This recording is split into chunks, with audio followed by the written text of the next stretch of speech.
my God! Come on, a 6-pounder, boys. Seth Feider and Lake Champlain. The history is there. The smallmouth game is there. The largemouth game is there. So why am I not 100% locked in him right now? Let me show you what I'm seeing. Let's determine if he's really the right pick. Bassmaster Fantasy Fishing is back after a long break for the summer and iCast. We're going to talk about who did well at the tank. We're going to break down Lake Champlain. We're going to get in some picks and get you on your way. I'm in the dark green, 86%, having a pretty good season, but we only got 2 events left to make a charge here. That means you only got 2 events left to win the Hellabass, beat Hellabass group, and win a $100 gift card to Omnia Fishing, or $200 if you're an Omnia Pro member. Darius King leading the way. He's in the pole position for the season. Can anybody catch him with 2 events left in Fantasy Fishing? Drain the Lake, our Pro Cyclone 20, same thing. Can he hold everybody off? Last winner, D. Adams, sent you your code for Omnia Pro already. And congrats, Uncle Marty, taking down the dub. Make sure he gets his winning on a tiebreaker. I should have sent emails out to everybody. If you think you won an event and haven't got an email from me, reach out to me at rich@richlindgren.com or send the DM on Instagram or Facebook at Hellabass. If you want to save money at Omnia Fishing and get Omnia Pro, you can use code Hellabass10 to get $10 off Omnia Pro, so you can catch more bass, get 10% back on your fishing purchases, get special deals, and that code will just save you 10% off on any purchases there, whether you're a member or not.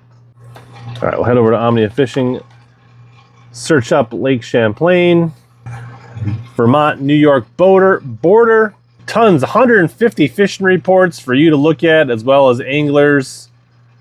Smallmouth, largemouth, both in play here. Sprawling fishery. We can take a look. This is a great place to use the wind layers for your practice, your planning. As you're breaking down the lake, turn on your boat landings. Be smart about where you put your boat in, practice, fish the tournament. Should be into a summertime pattern. Water temps warming up. Should be into summertime fishing here.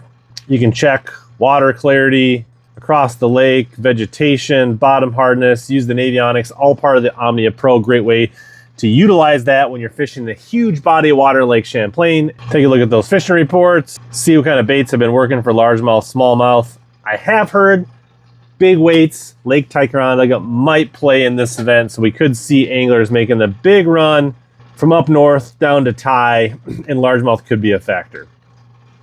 Remember, this is a non-scope event, so we will still see plenty of smallmouth.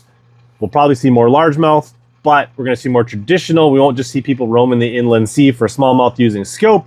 They're going to throw topwaters, Carolina rigs, drop shots, rock piles, weed edges, things like that to target those smallmouth. Now let's get into the picks, drain the lake, and finally land the boat here with Pick'em and a tiebreaker. Starting out in bucket E, as we like to do, and work our way up. Cooper Gallant getting a lot of love, and he's probably a pretty decent pick here. He's got some experience here. Not having the greatest season, but definitely understands. I mean, he's basically on the Canadian border here. You know, he would understand natural lake, largemouth, smallmouth. Greg DePalma has had some pretty good events here over the years. Obviously, Cruz has a ton of experience. Jagfeld from Michigan, he's done well in the EQ here. Should be comfortable here. Those are some of my top picks. But in the end, I am going to go Caleb Sumrall. He's been here 4 times. The last 3 times, he has top 20s, scope and non-scope. And I think he'll zero in on the largemouth, not be distracted by front-facing sonar, and put together a good event in bucket E.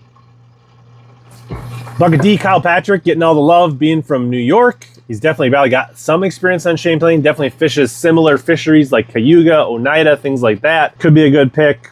Emil Wagner's had a lot of success here, but most of those have been front-facing sonar. Not saying he can't catch them without, but just take that into consideration.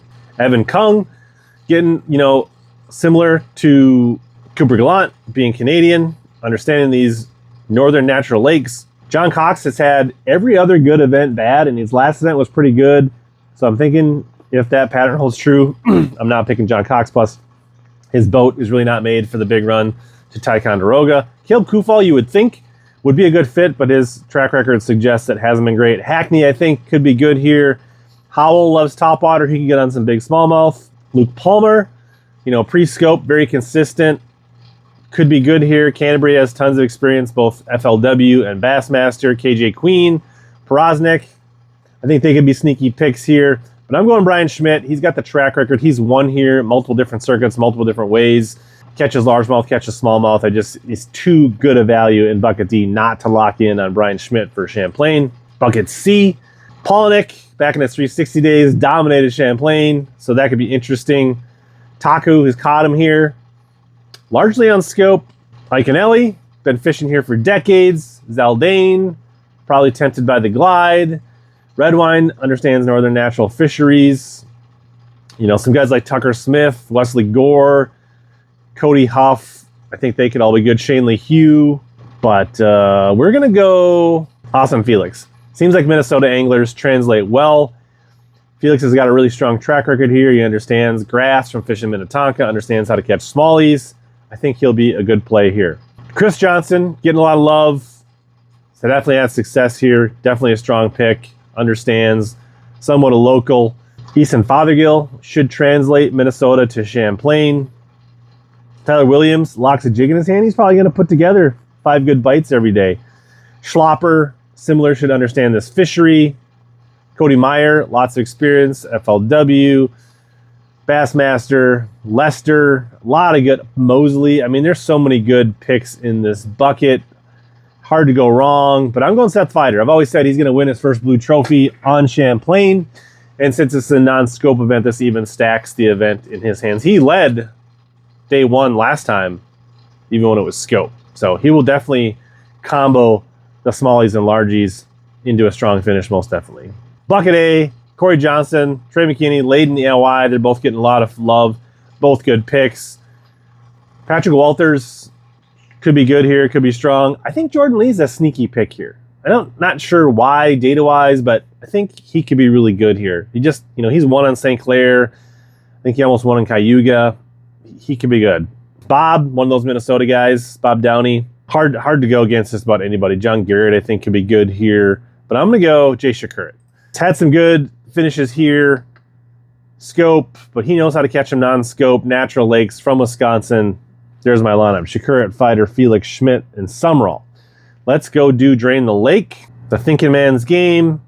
We're about the same percentage here in Drain the Lake.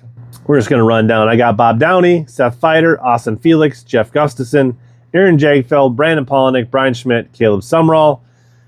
A lot of the same anglers in my main field, also in my Drain the Lake, but these are the anglers. And after this, there's only 8 more anglers to pick for the rest of the season. So who did you save for St. Lawrence? So you got any smallmouth hammers left for the St. Lawrence scope event? Let's knock out Pick'em and talk about tiebreaker weights. Top 2 in AOI, McKinney, Johnson. Corey Johnson, more than Northern Swing. I think he's going to bring it home. So we're going to picking Corey Johnston. Schlopper versus Welcher. I think the matchup, Welcher may have more experience on Champlain. Schlopper, natural fishery. Been catching him at home in the team events back in Wisconsin. He's tuned up. Got almost a 20-pound smallmouth bag on a Wisconsin lake here recently. Musical chairs. Cole Sands, Joyce Cifuentes. Cole Sands is having a better year. He's right in the top 5 in AOI. Past Champlain champ Schmidt versus Polnick. I'm going Schmitty. Smallmouth versus largemouth. Ito versus Cox. Oh, man, I don't know. We're going to go back with every other thing. We think Cox is on a downswing here. Even though we don't got scope, we're taking Taku time. The other Johnston versus Christie. We're going north here. We're going Johnston. Minnesota Mayhem. Fothergill versus Feider. I think Fothergill starts to lay his legacy and foundation of being a strong Champlain angler, but I think Feider gets the best of him this week. Tiebreaker. Without scope, I think we're just under 80 pounds, almost 20 pounds a day. If you're not ready for fancy fishing and you just want to see some good old fishing here, check out my fishing video on the screen right here.